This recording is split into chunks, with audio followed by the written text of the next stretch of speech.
And here we are back to the Hatchet. We've now read chapter 1. How exciting. What a great start to this adventure and survival story. And we're moving on to chapter 2.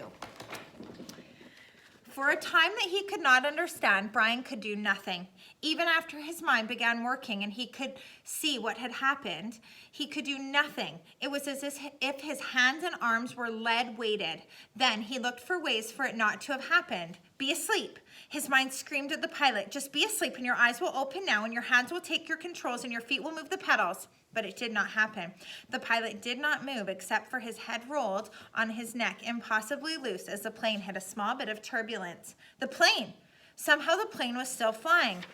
Seconds passed, nearly a minute, and the plane flew on as if nothing had happened, and he had to do something. He had to do something, but he did not know what. Help! He had to help. He stretched one hand toward the pilot, saw that his fingers were trembling, and touched the pilot on the chest. He did not know what to do. He knew there were procedures that you could do mouth-to-mouth on victims of heart attacks and push their chests, but he did not know how to do this with the pilot, who was sitting up in the seat, strapped in with his seatbelt. So he touched the pilot with the tips of his fingers, touched him on the chest, and could feel nothing, no heartbeat or rise and fall.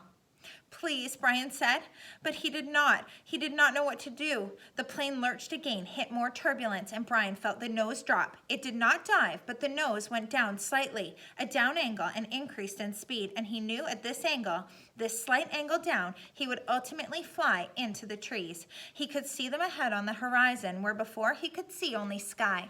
He had to somehow fly the plane. He had to fly the plane. He had to help himself. The pilot was gone beyond anything he could do, and he had to try to fly the plane.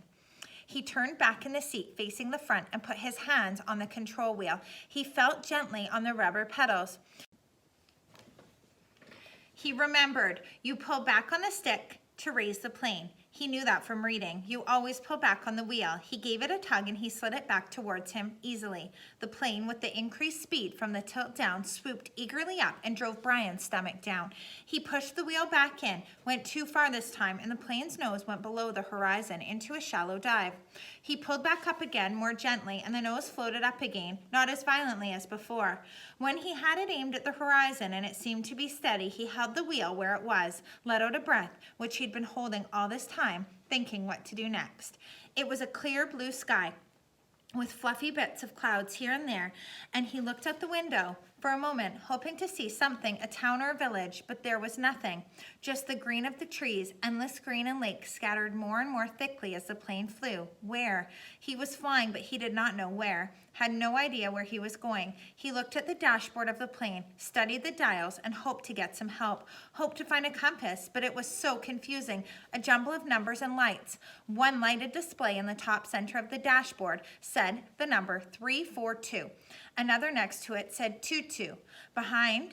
Down beneath, there were dials with lines that seemed to indicate what the wings were doing, tipping or moving, and one dial with a needle pointing to the number 70, which he only thought might be the altimeter, the device that had told him his height above the ground or above sea level. Somewhere he had read something about altimeters, but he couldn't remember what or where or anything about them.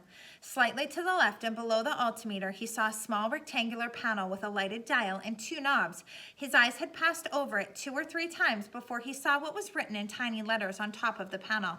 Transmitter 221 was stamped in the metal, and it hit him, finally, that this was the radio. The radio, of course. He had to use a radio. When the pilot had been hit that way, the way that he had been, he used the radio.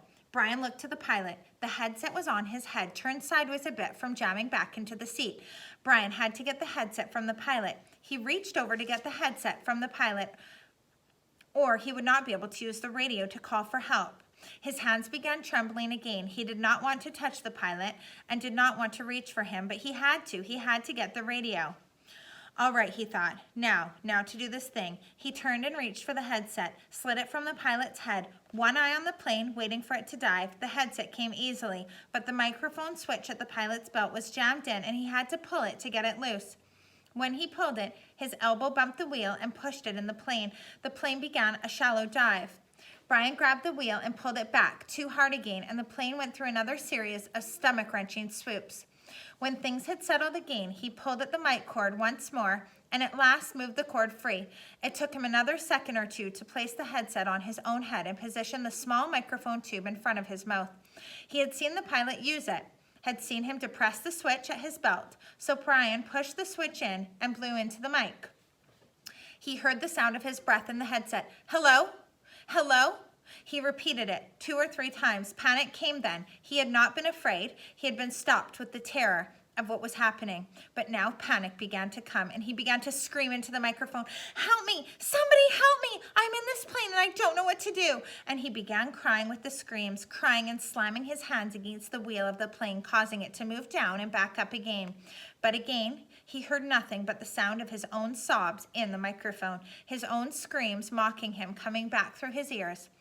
The microphone awareness cut to him. He had used a CB radio in his uncle's pickup once. You had to turn the mic switch off to hear anyone else. He reached to his belt and released the switch.